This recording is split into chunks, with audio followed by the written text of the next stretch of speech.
ससुराल में दंगल पार्ट 2।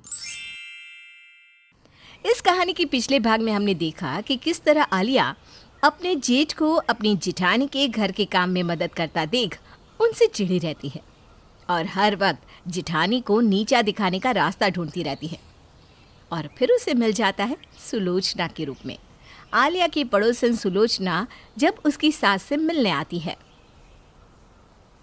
कितने शौक से मैं बहू लेकर आई थी और मेरी बहू ने मेरे बेटे को ही नौकर बना दिया। अब करण थोड़ा बहुत उसकी रसोई में मदद कर दिया करता था तो मैंने भी मना नहीं किया। अब मुझे क्या पता था कि ये सब उसकी चाल होगी। धीरे धीरे कर वो अपने सारे काम करण पर ही लादने लगे। अब तो ये हाल है कि मेरी बहू दिन भर आराम से टीवी देखती है और मेरा बेटा खाना बनाता है। अरे रात को उसके पैरों की मालिश भी करता है। हे भगवान, कैसे कोई औरत अपने पति से काम करवा सकती है। छी छी छी छी छी। मेरे आने के बाद तो गौतम जी कभी रसोई में आए ही नहीं, एक कप भी नहीं उठाते और ना मैं इन्हें उठाने देती हूँ। हाँ, चिंता तो मुझे प्राण भैया की है। जिस तरह से वो भाभी के लिए सारा काम करते हैं, कहीं हमारे घर भी सुलोचना आंटी के घर वाला सीन ना हो जाए। मम्मी जी, आलिया सही कह रही है लता। मैं भी इसी तरह अपनी बहू पर आंख मूंद कर विश्वास करती थी और देखो उसने मुझे अंधा ही साबित कर दिया। तू ना थोड़ी नजर रखा कर। इस तरह आलिया अपनी सास के दिमाग में शक का एक बीज डाल देती है और उसी वक्त से लता अपनी बड़ी बहू और बेटे पर नजर रखने लग जाती है। अगली रात जब सभी खाने पर बैठे हुए थे, रति रसोई से सभी के लिए गर्मा गर्म फुलके ला रही थी। ओ माँ, मेरा पैर, आउच, बहुत दर्द हो रहा है। रति का पैर मुड़ जाता है, जिसे देखकर प्राण अपने खाने की थाली छोड़कर फौरन रति की तरफ भागता है। इसीलिए तुमसे कहता हूँ दिन भर इतना काम मत करो। अब आ गई ना मोच, चलो कमरे में, मैं तुम्हारे पैर की मालिश कर देता हूँ। ये देखते ही आलिया लता को इशारा करती है। अरे बेटा, अपने खाने की थाली छोड़कर कमरे में मत जाओ, खाने का अनादर नहीं करना चाहिए। क्या मम्मी, रति को इतनी बुरी तरह से मोच आ गई और मैं खाना खा लूँ? बिल्कुल नहीं। अरे तू भी तो ऑफिस से आया है, थका हारा है तू, बहू को क्यों तेल लगाएगा? आलिया है ना, आलिया लगा देगी। जा आलिया, अपनी जेठानी के पैरों में तेल लगा दे। नहीं नहीं आलिया, तुम्हें भी बहुत काम है, तुम खाना खाओ। वैसे भी रति मेरी जिम्मेदारी है, वो अपना घर छोड़कर यहाँ आई है मेरे लिए। उसका ख्याल रखना मेरा फ़र्ज़ है मम्मी। जब उसका दर्द कम हो जाएगा तो हम दोनों साथ में खाना खा लेंगे। ये कहकर प्राण कमरे में चला जाता है। और कोई सबूत चाहिए मम्मी जी आपको कि बस इतना काफ़ी है? वही तो मैं देख रही हूँ, हद हो गई है तो। पर अब अगर बहू को मोच आई है तो प्राण का इतना करना तो बनता है ना।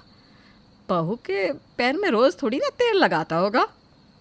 ऐसा है तो कल सुबह ठीक 7 बजे बाथरूम के पास मिलते हैं मम्मी जी। अगली सुबह रति बिल्कुल ठीक हो जाती है और उठकर योगा करने बैठ जाती है। अब मैं ठीक महसूस कर रही हूँ माँ जी, दर्द भी थोड़ा था लेकिन अब ठीक हो गया है। आलिया लता को लेकर वॉशरूम के पास जाती है, जहाँ वो लोग देखते हैं कि प्राण रति की कपड़े धो रहा है। आया रे बीवी के कपड़े धो के मजा आया रे। छी छी छी छी छी, क्या हालत हो गई है भैया की। अभी तो ये शुरुआत है मम्मी जी, अभी देखते जाइए भैया दिन भर क्या क्या काम करते हैं। प्राण कपड़े धोकर अपने कमरे में जाकर झाड़ू लगाता है, पोछा लगाता है और फिर रसोई में जाकर अपना टिफ़िन बनाता है। यहाँ बहू योगा कर रही है और मेरा बेटा खुद के लिए टिफ़िन बना रहा है। अब तो बहू से बात करनी ही पड़ेगी। एक बार प्राण ऑफिस के लिए निकले, फिर मैं रति से बात करती हूँ। प्राण सारा काम करके ऑफिस चला जाता है और फिर छिड़ती है बहस। लता रवि के पास जाकर उससे कहती है, आज तक तुम्हारे ससुर जी से मैंने एक गिलास पानी का नहीं उठाया और तुम मेरे बेटे से दिन भर सारा काम करवाती हो। इन सब का क्या मतलब है बहू? ये सब आप क्या कह रही हैं मम्मी जी? ये कोई नई बात तो है नहीं, आज तक तो आपने कभी कुछ नहीं कहा।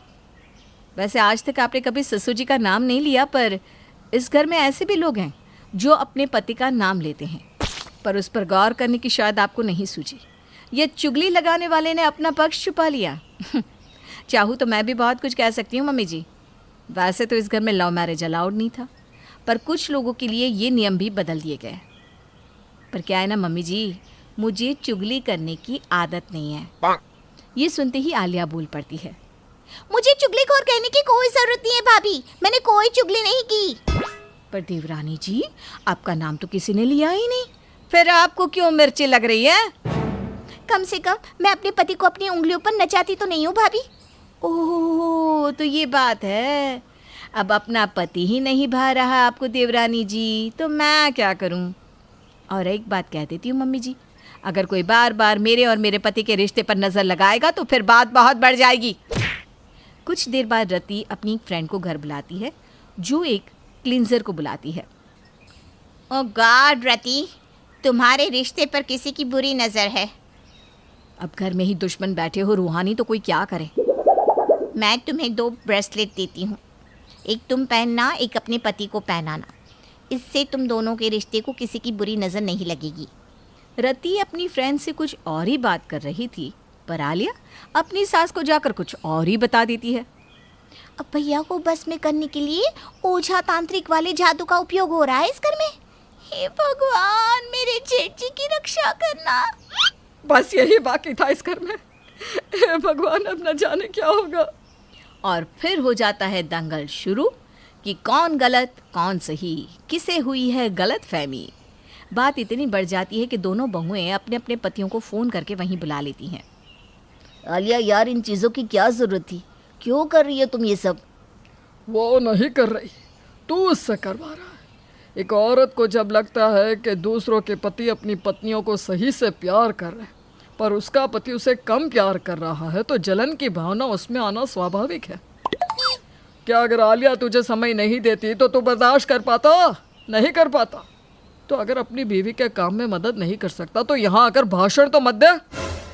अपने ससुर की बात सुनकर आलिया फूट फूट कर रोने लगती है। मुझे खुद समझ में नहीं आया कि मैंने ये सब क्या कर दिया। ससुर जी, जिठानी जी, मम्मी जी, प्लीज़ आप सब मुझे माफ़ कर दीजिए। आज तक सभी ने मुझ में ही गलती निकाली, पर जब ससुर जी ने मेरी भावनाओं को समझा तो मुझे समझ में आ गया कि मैं क्या सोच रही थी और ये सब क्यों कर रही थी। इन सब में जिठानी जी की तो कोई गलती ही नहीं थी।